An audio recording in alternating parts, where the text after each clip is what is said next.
এই বিভিন্ন এক্সাম দিওঁতে কেতিয়াবা নজনা কুৱেশ্যন আহে বা কিছুমান কুৱেশ্যনটোৰ ওপৰত কনফিউজ হৈ যায় এনে ক্ষেত্ৰত আমি টুক্কা যাক কণা পৰমতি বুলি কওঁ আমি টুক্কা মাৰি তো আহিব লগীয়া হয় অনুমানিক এইটোৱে শুদ্ধ হ'ব কিন্তু কিছুমানে টুক্কা কেনেকৈ মাৰে মই দেখাই দিম আৰু আমি একচুৱেলি এক্সামলত কেনেকৈ টুক্কা মাৰিব লাগে কেনেকৈ আমি নজনা কুৱেশ্যনটো বা কনফিউজ হৈ থকা কুৱেশ্যনটো কৰি আহিব লাগে তাৰ কেইটামান মই সাইন্টিফিক ট্ৰিক্স শ্বেয়াৰ কৰিম চ' সকলোৱে চাব কিন্তু সৰ্বসাধাৰণ কমনছ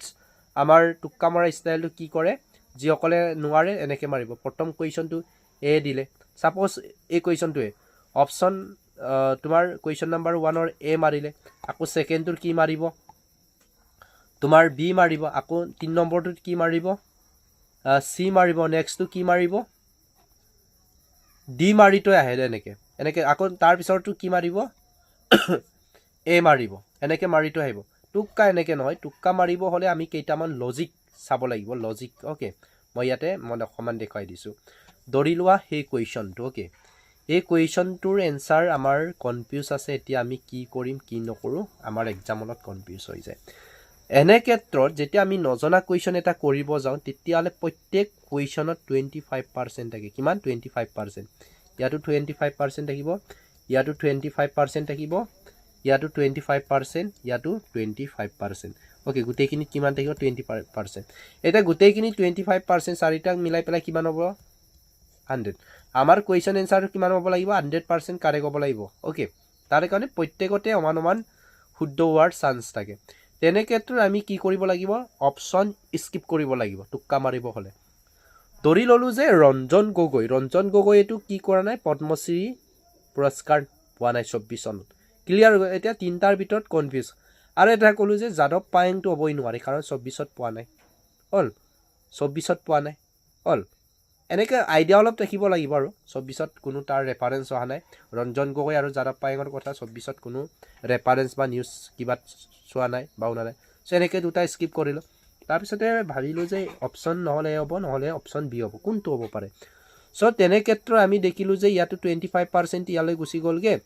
এই কুৱেশ্যনটো 50% শুদ্ধ হোৱাৰ চান্স থাকে এইটো 50% শুদ্ধ হোৱাৰ চান্স থাকে এতিয়া কি কৰিম সো এই দুটাৰ ভিতৰত যদি যিকোনো এটা মাৰে তেতিয়ালে শুদ্ধ হোৱাৰ চান্সেসটো বহুত বেছি থাকে সো মই মাৰি দিম কি হ'ব অপশ্যন এ টো কাৰেক্ট আনসাৰ হ'ব ওকে কাৰেক্ট আনসাৰ কি হ'ব পাৰ্বতী বৰুৱাই 2024 চনত কি পুৰস্কাৰ পাইছিলে পদ্মশ্ৰী এৱাৰ্ড পাইছিলে এটো হৈছে টুক্কা লগোৱাৰ ষ্টাইল তাৰ পিছতে সেকেন্ডটো চাও সেকেন্ড ধৰিলো হেতু ওকে এই কুৱেশ্যনটো চাও ওকে কাৰেন্ট অ্যাফেয়াৰ্স কুৱেশ্যন এটাকে চাও হল কামত আহিব হল কেনছ ফিল্ম ফেষ্টিভেলত কোন অসমীয়া হিন্দী সিনেমাই কি কৰিছিলে তোমাৰ পাৰ্টিসিপেট কৰিছিলে বা প্ৰদৰ্শন কৰা হৈছিলে ওকে তাতে দেখিলো যে তাৰা হ'ব নোৱাৰে বা মন্থন হ'ব নোৱাৰে এই দুটাটো নহয় তেতিয়া অপশ্যন বি আছিলে নে অপশ্যন ডি আছিলে তেনে ক্ষেত্ৰত সেই দুটাৰ ভিতৰত যিকোনো এটা লগাই থৈ আহিব পাৰে ওকে এনেকে টুক্কা মাৰিব অপশ্যন বি টি ইয়াৰ কাৰেক্ট আনসাৰ হয় কিছুমানে কি কৰে option A option B option C D অন এনেকে মাৰে কিছুমান কি কৰে OMR হিচাপ কৰে যে মই বিত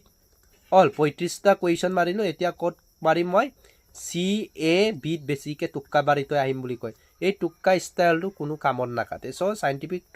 মেথডটো হৈছে যে প্ৰত্যেক কুৱেশ্যনতে শুদ্ধ হোৱাৰ চান্সেসটো 25 থাকে ওকে 25 সো স্কিপ কৰিব লাগিব অপশ্যন স্কিপ কৰিব লাগিব নয়নমণি কিয়কেলৰ সৈতে জড়িত লন বল ওকে এইখিনি স্কিপ কৰিব পাৰিব লাগিব তেতিয়াই টুক্কা মৰা ষ্টাইলটো কামত কাটিব সো এনেকুৱা আছিলে সো সকলোকে বেষ্ট অফ লাক সকলে এক্সাম খুব প্ৰপাৰলি দিব একদম কুৱেশ্যনখিনি বুজি ল'ব খুব ধুনীয়াকে দিব দেই আৰু এটা কথা মনত ৰাখিব চান্স লাইভৰ একবাৰে আহে বাৰে বাৰে আহি নাথাকে